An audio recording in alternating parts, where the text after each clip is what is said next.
अभी सुझाव लॉकडाउन की प्रकृति के ऊपर आए हैं, जिस पर हम लोग फिर कल और परसों में बैठकर उसको फाइनल शेप देंगे। इसमें सजेशंस आए हैं कि डिस्ट्रिक्ट के भीतर भी हम अलग अलग ग्रुप्स बना के और उसको वेरीफाई कर सकते हैं कि लॉकडाउन की प्रकृति उन तहसीलों में जहाँ पर केसेस नहीं हैं और उन इलाकों में जहाँ पर केसेज हैं, तो डिफरेंशियल हम लॉकडाउन खोलने के बारे में विचार कर सकते हैं। विभिन्न एसोसिएशन के साथ हमारी बातचीत चल रही है और लॉकडाउन के में जो रिलैक्सेशन होंगे उसको स्वस्फूर्त पालन करने के मैकेनिज़्म पे हम लोग उनसे बात कर रहे हैं। शाम में अभी हमारी और भी कुछ एसोसिएशन के लोगों से चर्चा होने वाली है। कुछ व्हाट्सएप ग्रुप हमने बनाए हैं, उसमें भी कुछ सजेशंस आने वाले हैं, तो उन सबको समाहित करते हुए हम लोग फाइनल निर्णय करेंगे। लेकिन कमोबेश ये है कि जो नगर पालिका मंदसौर का इलाका है वहाँ पे अभी अगले 15 मई तक लॉकडाउन सख्ती से लागू रहेगा। जो ग्रामीण क्षेत्र है उन इलाकों में रिलैक्सेशन की प्रकृति पर हम लोग विचार करेंगे। जो एसेंशियल चीज़ें हैं उसके सप्लाई की मैकेनिज़्म को लोगों को पहले से अनुमान के हिसाब से जानकारी रहे और अगर कोई एक्सेप्शनल इवेंट नहीं हो तो उसके हिसाब से लोगों को पता हो कि उनको एसेंशियल गुड्स की सप्लाई कहाँ से कब और कैसे होगी। इस पर फुल प्रूफ सिस्टम बनाने की कोशिश की जाएगी। जो गरीब लोग हैं, अर्बन पुअर हैं, उन लोगों के सप्लाई मैकेनिज़्म को बेहतर करने के लिए, उनके खाद्यान्न वितरण के लिए और उनके रोजगार के उपायों के लिए भी सजेशंस आए हैं। उन पर भी हम लोग विचार करके, और जैसे अभी भी हम लोग गवर्नमेंट के जो चीज़ें हैं और जो NGOs के माध्यम से प्राप्त हो रही चीज़ों उनके वितरण करके उस व्यवस्था पर भी हमारी लगातार नज़र हम रखे हुए हैं। कुछ इशूज कंटेनमेंट जोन के होम क्वारंटाइन पे भी स्पेसिफिक इशूज आए हैं। जो हेल्थ का सिस्टम और जो IMA के जो प्राइवेट संस्थाएं हैं पर हम चल रहे हैं। क्या कुछ और रिपोर्ट गई? जो 10 लोगों के रीसैंपल करने के निर्देश हुए थे तो वो रीसैंपल करके 5 परसों गए थे और 5 कल गए थे और 5 आज गए हैं। तो इसके अलावा भी रिपोर्ट्स हमारे पास पेंडिंग है वहाँ भोपाल में, जो हम लोग जल्द ही आ जाएगी, उसके हिसाब से उसमें कार्रवाई करेंगे। एक और अच्छी बात आज सवेरे संभागायुक्त महोदय ने बताया है कि रतलाम में भी सैम्पलिंग की कैपेसिटी डेवलप हो गई है। तो आने वाले दिनों में, आने वाले 2-4 दिनों के भीतर ही है, हो सकता है कि हमारी सैम्पलिंग रतलाम में ही हो और हमारी कोशिश होगी कि जिस दिन सैम्पलिंग हो उसी दिन शाम तक रिजल्ट आ जाए, तो हम और बेहतर तरीके से इसको कंटेन करने में सफल होंगे। होम क्वारंटाइन को लेकर स्ट्रिक्टली फॉलो करने की बात? होम क्वारंटाइन स्ट्रिक्टली फॉलो किया जा रहा है और उसका जो प्रोसीजर बना है उसमें हम उस इलाके के स्थानीय जो लोग हैं उनकी पहचान करके और उनके माध्यम से भी सूचना का तंत्र बेहतर करेंगे, ताकि होम क्वारंटाइन जो लोग हों वो बेहतर तरीके से होम क्वारंटाइन ही हो।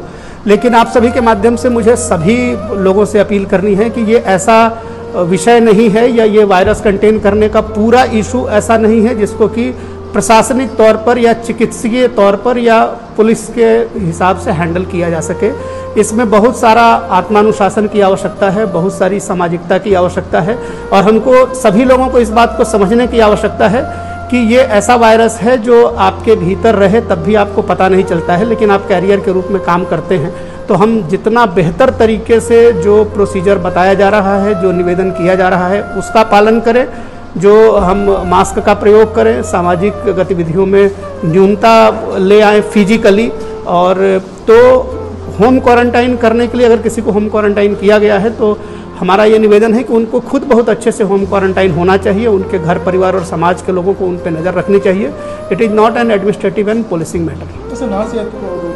IMA के जो प्राइवेट संस्थाएं हैं उनके साथ जो इश्यूज हैं जिसमें कि अगर सिम्टोमेटिक कोई केसेज आते हैं तो उसके सूचना का फ्लो बहुत अच्छे से मेंटेन हो, इस पर भी सजेशंस आए हैं। और कुल मिला के बहुत ही अच्छी और सार्थक बैठक हुई है और इसके सार्थक परिणाम सामने आएंगे।